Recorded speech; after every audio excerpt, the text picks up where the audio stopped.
Recording in progress. Okay, so another question from Mr. Brincar de la Piedra. Okay, is he now connected, partner? Please double check. Mr. de la Piedra.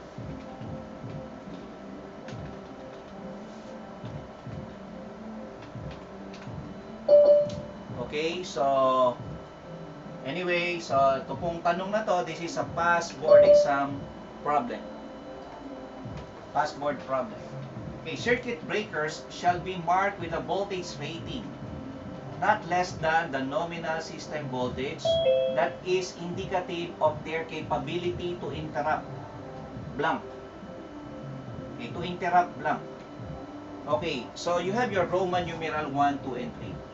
Number 1 is fault current between phases. What do you mean first by the fault current between phases?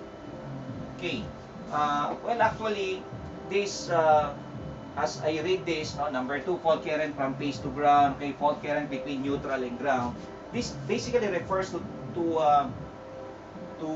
three-phase 5-wire. I'll show you the connection. Three-phase 5-wire. Actually, it is being used today, no? So, ginagamit natin ngayon to. So, itong three-phase 5-wire na to. Let's say this is phase A, phase B, and phase C. Then you have your neutral here. That is your neutral. Okay? That is your neutral, and then there is another wire here. There is another wire, no, from the neutral point itself. And then another wire extending here, and that will be our ground. Basically, the neutral conductor, no, usually color white, and the ground color gray. Okay, so the neutral, we need the neutral for us to be able to supply the nominal voltage, which is 230 volts. Let's say 230 volts. The 230 volts, that is our line to ground voltage.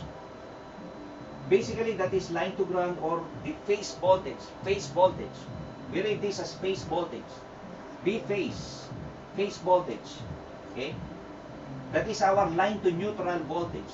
B line to neutral voltage. No? Line to neutral voltage. Now, let's say you have your from B to C. This is our line voltage,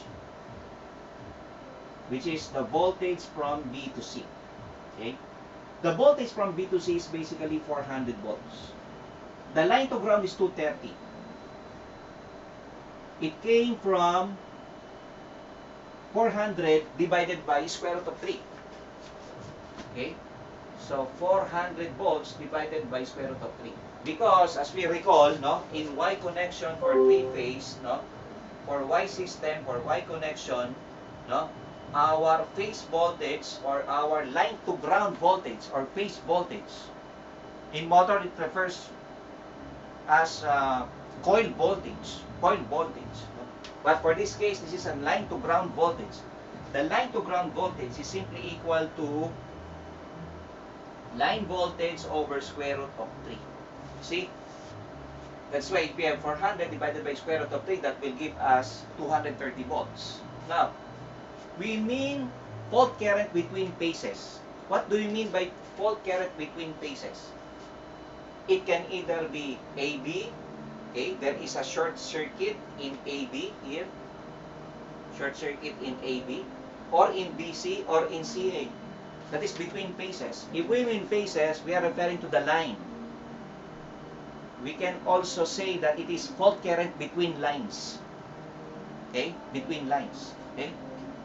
Now, what do we mean by Roman numeral number 2? Fault current between from phase to ground. The phase to ground is the line to ground. Because the word phase is synonymous to the line. So, there is a short circuit somewhere here. Like this one.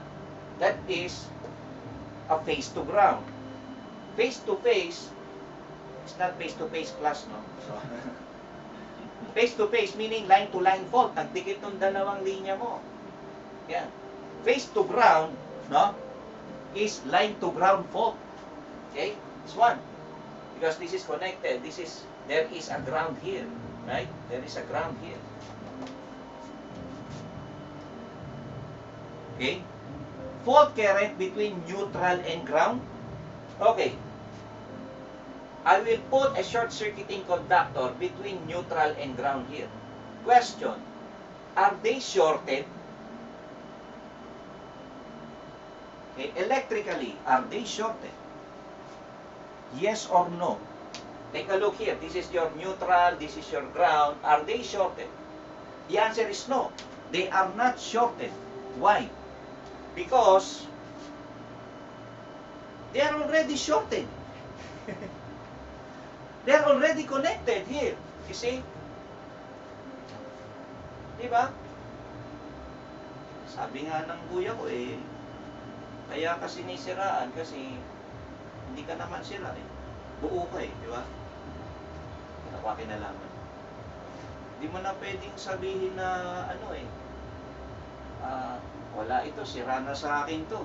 Hindi mo na kailangan sabihin yun dahil sira na talaga yun. Di ba? So, ito, the neutral and ground, no? Actually, they are together here in the neutral point. They are connected to each other. Pagpasok, this is found on the transformer. Pagpasok sa loob ng building yan, magkahiwalay na yan. In fact, in the panel board, if you have your panel board, no, in your commercial or industrial building, there is a separate bar or point here.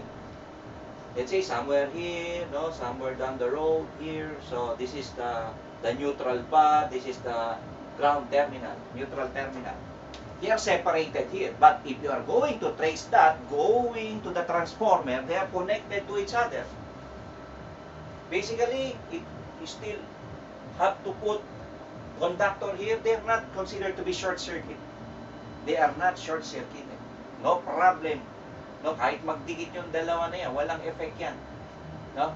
Walang epekto yan. Kasi pag tin-race mo yan, papuntang transformer yan, talaga naman magkadikit yan You see?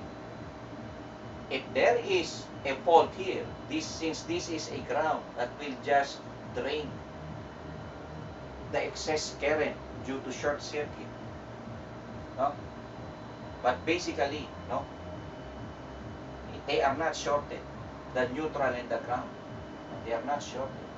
So that is why the Roman numeral number 3, we cannot consider this, especially if we are talking of board examination. There's no such thing as the fault current between neutral and ground. No? Hindi mo pwedeng sabihin yon.